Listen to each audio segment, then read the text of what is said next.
mga kaushi, for today's video, mag-grocery tayo at gagamitin na natin itong ating 500 pesos gift check.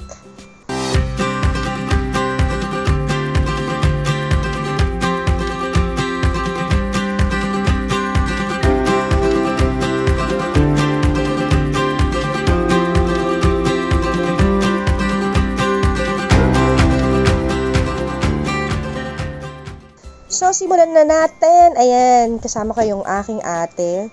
Dahil kanya talaga yung gift check, hindi sa akin. Makikisabit lang ako. O, diba? And balak niya magluto ng carbonara. So, sabi ko, pag carbonara, mas masarap kung ang sauce mo ay lalagyan mo ng cream of mushroom. And then, ayan, nakakatuwa, yung pampalasa na gusto niyang bilhin ay chicken. Sabi ko, syempre, pag carbonara, mas maganda yung pork kesa sa chicken. But, kung gumamit ka na ng cream of mushroom, pwedeng hindi ka na maglagay ng ganyan, ng mga pampalasang ganyan. Ayan, tumitingin din siya ng mayonnaise. Hindi ko alam kung saan niya paglalagay, pero kailangan daw niya yan. Tapos, ito, nag-iisip pa siya doon sa brand ng cheese whiz na gusto niya, kasi gusto daw niya pimiento. So, ayan, sa ganyan, pareho namang masarap yan. So, magkakatalo na lang talaga sa presyo. And, ayan, kumuha ako ng tomato paste. Akin yan. Hindi kasama doon sa kanyang bibilhin. So, lakad-lakad. Siyempre, kailangan natin maubos yung 500 dahil yung gift check, pag ginamit mo yan, hindi yan sinusuklian. Kaya, mas okay na sumobra yung mabili mo kesa kulang ka dahil hindi ka nasusuklian. So, ayan. And, bacon, sabi ko, mas masarap na isahog, bacon. Kung hindi tuna, bacon. Pero the best talaga, pag nagka-carbonara, is bacon. Kasi yung aroma ng bacon, tsaka flavor niya, iba ang dating talaga pag carbonara. So, ayan, nakisingit na naman uli ako ng bihon. Kasi nga, yung aking bunso ay noodle. Mahilig sa noodle, sa pasta, sa basta, mga ganun. Minsan, hindi kami nagra-rice pag kami lang tatlo. Kaya magpapansit kami. Kuha sana ako ng hotdog, pero sobrang mahal na, no? Imagine mo, magkano na yon. Tapos 500 lang yung budget mo, if ever.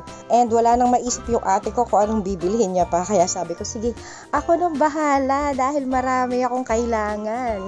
Madali akong kausap. So, ayan lang. Bumili na din ako ng mga ibang delata na naubos na mas madalas namin gamitin.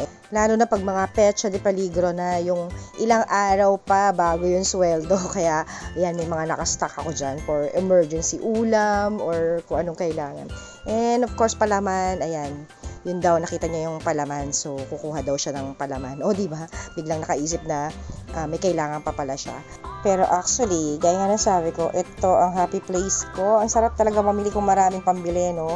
Pero syempre, kung budgeted lang and limited lang yung mga kailangan mo, syempre, mga importante lang din yung kailangan mong bilhin. Gaya ng mga ganito, ayan, dahil nag-work siya field.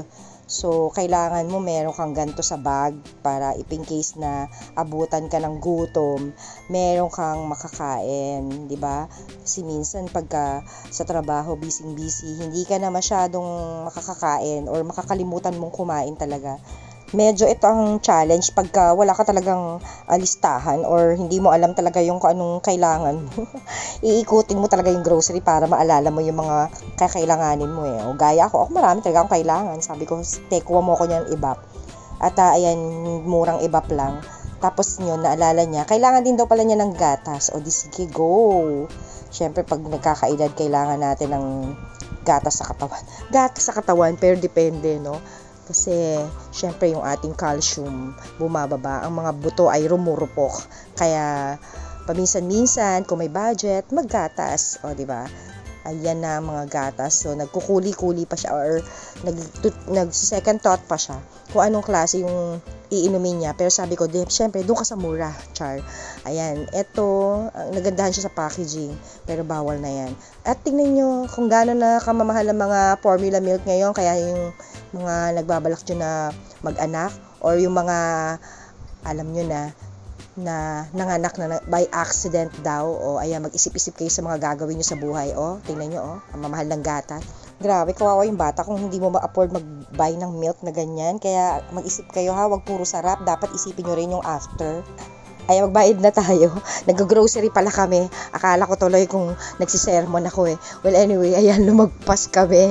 Sa kakasabi namin na, wala pa yung 500, wala pa yung 500. Well, anyway, diba, napakalaking blessing yung 500 gift check, whatever amount, diba, na ibabawas mo sa grocery mo. Dahil nowadays, sobrang mamahal na talaga. Wala nang mura. Kasi mapapamura ka na lang sa sobrang mahal. Ayan. Ito na lang daw talaga yung minamahal. Buti pa sila minamahal. O, diba? Mga hugot. Well, anyway, ayan. Marami kami na pamili and nagdagdag lang kami ng 260.50. O, diba? Napakalaking bagay. Kaya maraming salamat sa nagbigay ng regalo na gift check na to. Sobrang laking bagay na to sa budget na mababawas. Kaya naman po, next year uli. Salamat sa biyaya. So, total bill natin is 760.50. Ayan, pauwi na kami. At wag ka, nagpa-french fries ang aking ate. May bonus.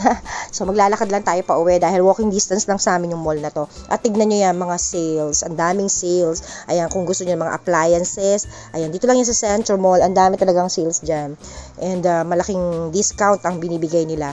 Tapos, meron din dito sa handyman banda. Ang dami rin. Ayan, no, gaya niyan, electric fan. Uy, kailangan ko pala ng electric fan, oh. Ayun, buy one, take one, oh, diba? Magaganda rin naman yung brand na yan at matitibay. And tipid tips, no? Bumili na kayo ngayon, no? Buy one, take one, tapos next year pang regalo nyo o kaya pang parapol nyo. O, diba? Ang laking bagay na nun. Ngayon kayo bumili. Tapos next year nyo gagamitin. Hindi pa naman siguro masisira agad dyan. O, tingnan mo, may air fryer pa. Ang cute ng air fryer, oh. Pang single. Liit lang siya. So, ang dami, diba? Ayan, oh. Mga gamit. Oh, ngayon kayo mamili kasi sale 50% o may buy one take one pa, di ba? Laking bagay. So yan, palabas na tayo. Itong mall namin, ito yung pinakamakulay na mall. Ayan, dahil ito yung maraming pailaw. Yearly, inaabangan yung kanilang decoration, Christmas decoration. Kasi talagang buhay na buhay yung itsura niya at ang saya-saya tignan. Dahil iba-ibang kulay, iba-iba rin yung kanilang design pag Christmas. So, ayan. Lapit lang kami rito. Ayan, may mga tricycle terminal. Though, maglalakad lang kami pa uwi. So, kaya hanggang dito na lang. At maraming salamat sa patuloy na suporta at panonood. Please don't forget to subscribe my channel. And, palike and follow na rin ang aking Facebook page para sa mga updated na kaganapan sa buhay-buhay. God bless everyone! Take a breath, it's summer, summer. Smell the perfume in the air. Loving how the days are longer. Sit out on the porch, dear.